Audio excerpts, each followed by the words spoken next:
The Indiana Fever, they've not been in the greatest situation. Caitlin Clark and Stephanie White were having a heated discussion. I think this is a turning point. This could be a little bit of a weird one because apparently, and I heard this from more than one person. A furious altercation at the courts just went viral. Coach Stephanie White and Caitlin Clark got into a fight. Stephanie White, I'll say it again, you are a pure bum of a coach. Trash. I've never thought that I would be saying this. The Indiana Fever needs to fire Stephanie White. Stephanie White is not going to change. Stephanie White's style of coaching is not for Caitlin Clark. According to mid-aim insiders, Clark eventually spoke up because he had had enough. Was she mistaken, though? Leave a 100% in the comment section right now if you're riding with Caitlin. Let's examine what transpired in detail. Caitlin Clark is obviously the reason why everybody's watching the WNBA. She's the reason why all these fans are tuning in. Nobody on this team sets screens. What started the whole dispute? Several spectators at the game have reported that at halftime, Caitlin Clark and coach Stephanie White got into a furious argument. Caitlin Clark and Stephanie White were having a heated discussion at halftime. I think this could be a little bit of a weird one. Why? Because Clark was tired of her teammates ignoring her and not passing the ball to her. According to reports, she instructed Coach White to sit players who were freezing her out on the floor, including Kelsey Mitchell. Caitlin Clark told White to sit Kelsey Mitchell and Howard because they don't pass. Could be true. Caitlin went to tire. It was more than a rumor.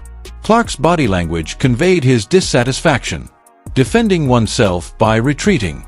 In essence, she was retreating on defense. She was basically walking back on defense.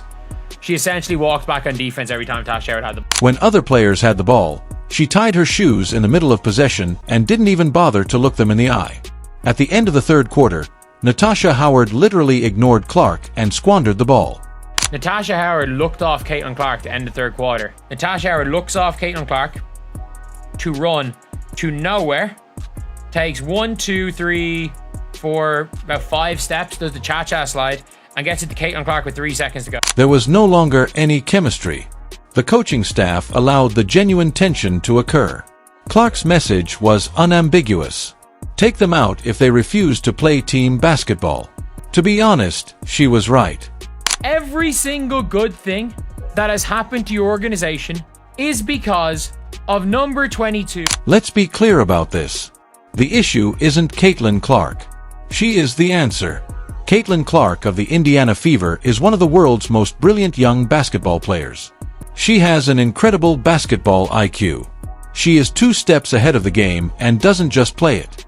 Additionally, the game opens up for everyone when the ball is in her hands and the offense flows through her. The offense is being prioritized to get everybody looks rather than keep the ball in Caitlin's hands. That's not a viewpoint. This is a fact supported by actual on-court momentum. Take a peek at that recent game's third quarter. The fight was close for the Fever. Then something changed. Despite the fact that her shot was failing, Clark continued to be aggressive. She shot it more in the second half, judging by how much Caitlin Clark had the ball in her hand. She continued to accelerate. She reached for boards. She put a lot of effort into her driving. She discovered open teammates such as Sophie Cunningham and Aaliyah Boston. No one else on that floor could have read as well as she did. As a result, in just 6 minutes, a 4-point game turned into a 17-point lead. They turn it from a 4-point game to a 17-point game, and it's over. 4 to 17 in 6 minutes. That is not fortuitous. The entire dynamic is being altered by Caitlin Clark's leadership, timing, and spacing. However, the issue is that she is acting in spite of the system rather than as a result of it. The offensive of coach Stephanie White appears disoriented. Stephanie White destroyed CeCe's game. At this point, it looks like there's a conspiracy against CeCe. Stephanie White under fire by Fever fans. It resembles 2 teams attempting to play simultaneously. On the one hand, Clark is attempting to develop ball movement, start fast breaks, and implement a contemporary, well-organized team-first approach. Conversely, Kelsey Mitchell and other players are using contested mid-range shots, keeping the ball, and going ISO. Mitchell did really score 22 points. Let's tell the entire tale, though. The majority of those baskets resulted from plays that the transcript refers to as accidental basketball, in which the ball simply dropped to her. There was anarchy. It was haphazard. It could not be repeated. Making shots like that could save a possession, but it can't be your style. tough shot making wins you games when the system fails. The hero ball, ISO ball, and tough shot method. Here's what exacerbates the situation. When Natasha Howard ignored Caitlin Clark at the end of the third quarter and drove nowhere, her colleagues were deliberately ignoring her. The possession was eliminated. A few minutes later, Howard really slid over to block Clark, her own teammate, at the rim. And the system being reliant on tough shot making is the Stephanie White system. That goes beyond a misunderstanding. That goes beyond basketball. That is disrespectful. Clark never gave up in spite of everything.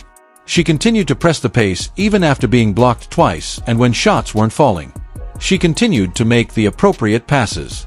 She continued to play defense. Tash Howard looked off Caitlin Clark. She played help side defense on Caitlin Clark. That's leadership under duress. That's the mindset of a successful person. How is the coaching staff reacting, then? Both sides are being played. They have not selected an identity. The other half of the squad is mired in a one-on-one turn-your-turn manner that drags everyone down, including Caitlin, while the other half is executing plays that make sense. The outcome was a disappointed franchise player, a slowed pace, a broken rhythm, and squandered possessions. This isn't about talent, let's face it. Kelsey Mitchell is gifted. Although Natasha Howard is gifted, their playing philosophies don't complement Caitlin's. And the team is attempting to balance two realities rather than constructing the system around her. That won't work. Either you continue to impede Clark's growth while feeding a disorganized, ineffective system, or you have faith in her to take the lead. This is where it gets insane. We've already witnessed the consequences of putting your trust in her. Everyone participates, the ball moves, the defense tightens, the fever goes on runs, and the team as a whole looks better when Caitlin is in charge. The momentum and 17-point surge in the fourth quarter were not magical. That was the logic of basketball. Caitlin Clark gets a rebound after playing fantastic defense, by the way. What are we doing, then? How many more games will Indiana lose if they don't give the one person who truly knows how to win today's game their whole attention? Everyone doesn't have to move aside for Clark. All she needs is the ball in her hands, structure, and trust.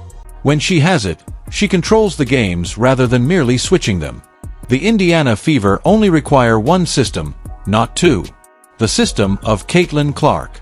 When Caitlin's aggressive, good things happen. Good things happen. This goes beyond a single disagreement or poor game. A full-fledged locker room division is taking place in Indiana. A basic conflict between leadership, trust, and playing styles. Caitlin Clark is at the center of it all. To be clear, the team has a philosophical riff. Ken Clark is a glue guy who can play with anyone, therefore it's not even obvious that he plays better. I apologize. While Clark is attempting to improve the club through astute, selfless play, other players are playing selfish, isolation-heavy basketball. However, her attempts are consistently disregarded. It's not a coincidence. It's a cultural issue. Consider Kelsey Mitchell. She used to run to the basket off the ball during the previous season. Caitlin Clark is a new style of player. Caitlin Clark is the tide that rides all boats. Making herself a target for easy scoring and fast passes. When she doesn't have the ball, she literally walks off the floor this season. Or not even clearly plays better than Caitlin Clark, who's just kind of a glue player who'll play well with anybody. Sorry. She doesn't move off the ball at all. She is no longer providing Clark with an opportunity to create, running lanes, and maintaining adequate spacing. That is disengagement, not effort. And it doesn't end there. In a crucial moment, Natasha Howard ignored Clark, made a self-serving move, and destroyed momentum. She literally played assist defense on her own teammate and blocked at the rim right after that. It goes beyond poor spacing. That's private. There is more to this than just gaming. It has to do with trust, or lack thereof. It's clear that Clark's teammates aren't playing for her or to her abilities. When she calls for the ball, you can see it in her body language. Arms spread wide, prepared to accelerate. They look aside. There is no space or support when she drives to the rim. Some of them seem to prefer making a point over playing winning basketball. And with all of this, where is the coaching staff? As the team disintegrates, they remain silent. The identification of the Fever has not yet been established by Coach Stephanie White. Do they belong to Caitlin's team? They seem to be trapped in the middle right now, which is the worst situation. There are partitions in the locker room. Sophie Cunningham and other players who comprehend effort, ball movement, and spacing work well with Caitlin. Others don't appear to care as much about developing team camaraderie as they do about their individual statistics or difficult shot circumstances. That's risky because everything falls apart if your team doesn't have faith in its point guard. Clark wants structure, not ego. In an effort to improve everyone, she is attempting to lead and generate flow. Kelsey Mitchell. If this is Caitlin Clark, Kelsey Mitchell sprints to the basket and Caitlin Clark throws the ball here. And this year she walks off the floor. Hopefully this means that they will trust Caitlin, at least trust Caitlin when she's on the floor. However, a team that refuses to follow cannot be led.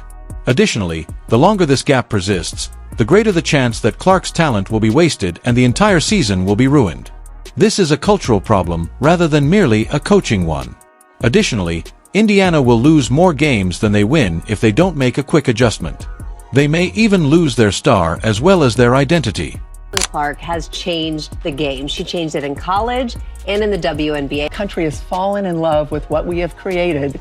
And America, here's the girl next door, all grown up, Caitlin Clark. Caitlin Clark has captivated the nation, breaking scoring records in college and bringing women's basketball to a whole new audience. She is phenomenal. You've seen it now. The furious dispute wasn't dramatic. It was the tipping point. Caitlin Clark stood up for winning basketball as well as for herself. She isn't here to pursue meaningless statistics or play favorites. Her goals are to lead, compete, and inspire those around her. However, that is only effective if the coaching staff and the team are prepared to follow her example. The system is Caitlin Clark. They prevail when the Fever allow her to take charge.